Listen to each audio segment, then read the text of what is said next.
boy Stephen Knight in the house, hosting yet again. This is my last day, damn it. This ain't easy. This ain't easy. It's my last day doing this, but it's a special, special time to do it. My man RC's back in the house. Ryan Clark, he lets you know, not that you need to know who he is. I mean, you know who he is, but the big RC emblazoned on his lapel. He just letting you know right now. And my boy Cam Newton's in the house. Look at my boy right here. This is what he's doing right now. He's trying to help me, hit me to the culture. He's trying to hit me to the culture. Okay, this is my boys in the house Friday.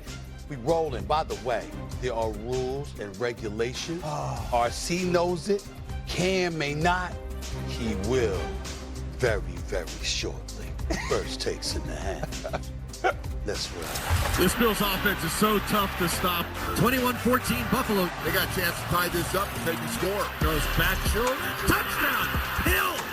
This team is playing with some serious confidence here in Buffalo. Back to pass. It's a screen pass to Shakir. Has a blocker in front. Racing to the end zone, and he's in. And the Bills have the lead back again. 3:13 left to play in this game. Clock ticking. Back to pass. Fires. It's intercepted. Picked off by Terrell Bernard. He read Tua like a book. The clock runs out on Miami, and they lose once again to Josh Allen. First Take is presented by ESPN Bet Sportsbook. Welcome to this edition of First Take. I already told you Cam Newton's in the house. I already told you Ryan Clark is in the house, all right? So let's get right to it because we got some football stuff to get to. Make no mistake about it, all right? For most of Thursday night football, Tua Tagovailoa and the Dolphins kept pace with Josh Allen and the Buffalo Bills. But in the closing minutes with the chance to tie the game, Tua threw a costly interception, ending Miami's hopes of securing their first win of the season. The turnover set up a Buffalo field goal to seal the 31-21 Bills victory. Here's Tua and Coach Mike McDaniel on their loss post-game. I thought I was in rhythm, in timing of the play, seeing the flat defender go over the top of Jayden. Jayden's turning around. I think that was a really good play by the defender. And, you know, had some color in my face trying to maneuver the throw as well. 10 out of 10 times, if we're looking at that same thing, I think I'd still try to work that timing of hitting that spot, and I think the linebacker made a great play on that. We came here to win, and I refuse to take moral victories as the head coach of the Miami Dolphins. It wasn't good enough, so that's where I'm at. Let's go to Cam Newton first. What should we be saying about Tua after last night's loss? Disappointed. I'm disappointed. I think, you know, as I'm watching this game, there were signs of, you know, he was in the rhythm. But this is the frustrating reality that we are faced with, not just as fans, but as people who absorb this game. Observe this game. Come on, beat him up, word. Yep. Tua Tagovailoa is making more than Patrick Mahomes, Justin Herbert, Lamar Jackson, Jalen Hurts, Baker Mayfield, Matthew Stafford, Jayden Daniels. Am I pocket watching? No. I'm putting things into perspective here. What Biggie say? More money, more problems. Well, in this case, it should be more money, more expectations. When I see Tua Tagovailoa over this year alone, I've heard him more than I ever have. That's not to say you can't talk. Right. I like quiet Tua, Alabama Tua, chip on the shoulder Tua. Not is somebody gonna come in and watch film.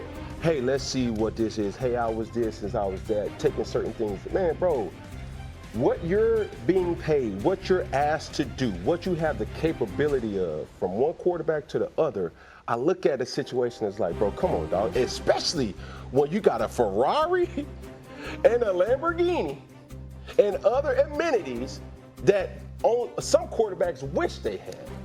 Well, the problem is this. Tua Tagovailoa needs too much help. Yeah.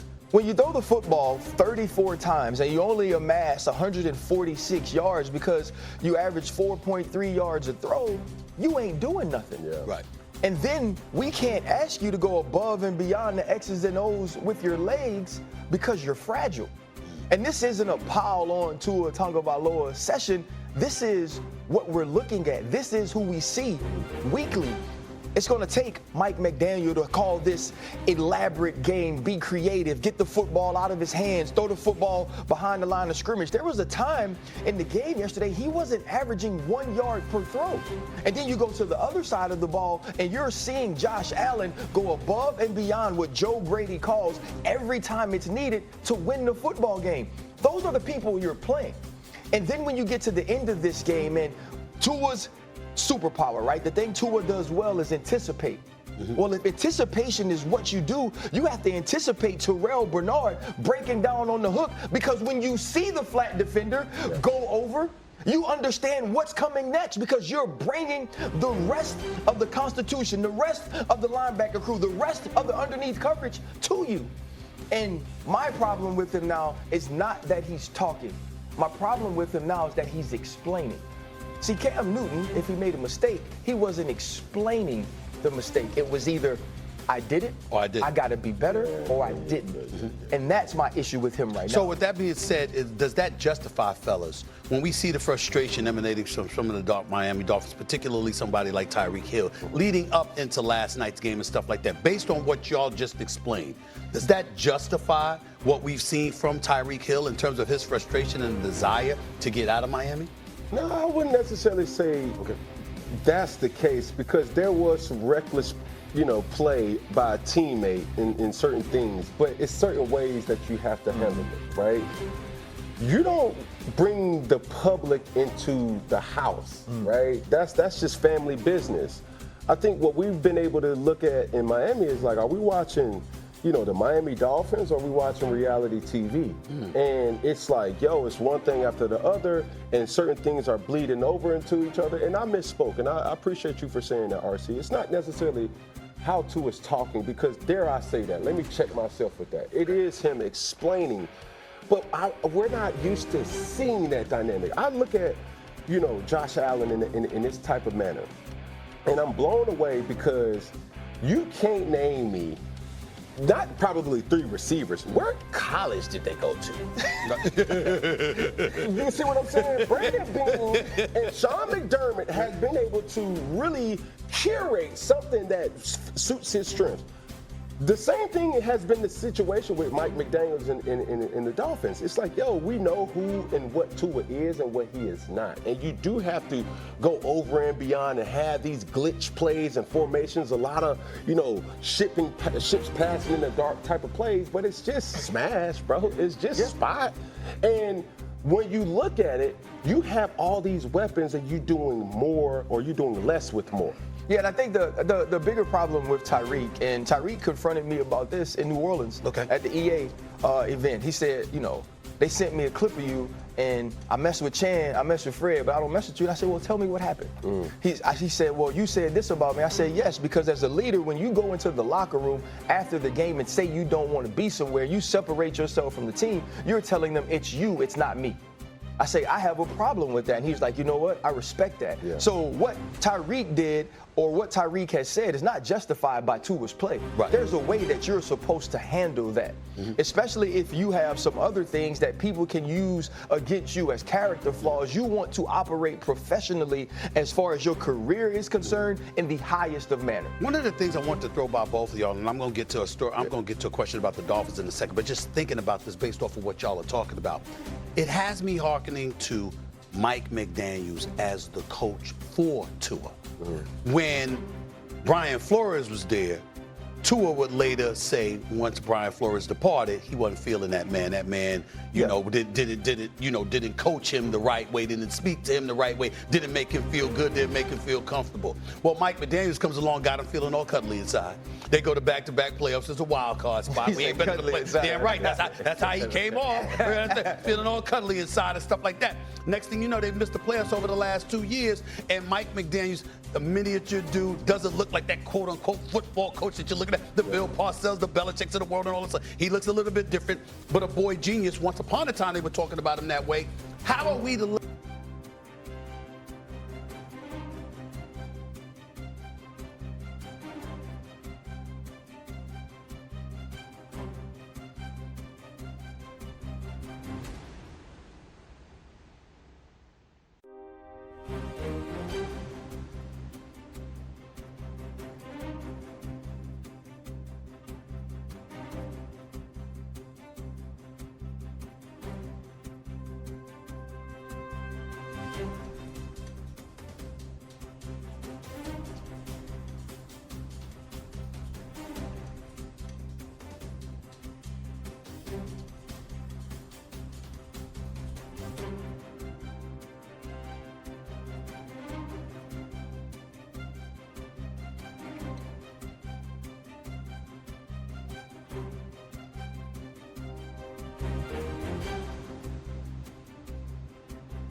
you.